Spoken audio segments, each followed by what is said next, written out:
guys, welcome to my vlog. Another vlog naman tayo. Nagluto gali kita pas ulam na to karon sa panihapon. Nagadubo kita sa manok, kinabutangan tag oyster sauce para malasa or matamis-tamis ang atong ulam karon sa gabi.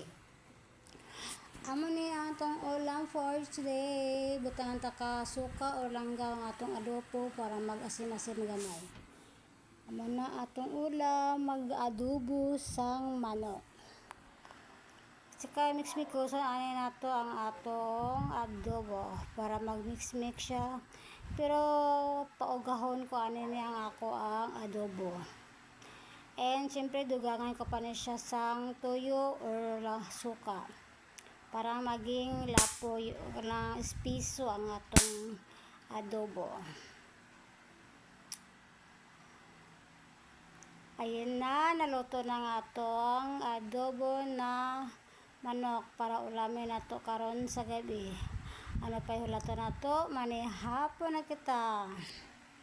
Thank you guys sa panonood sa aking mga vlog. Manihapon kita. Ang atong ulam adobo na manok. Thank you guys.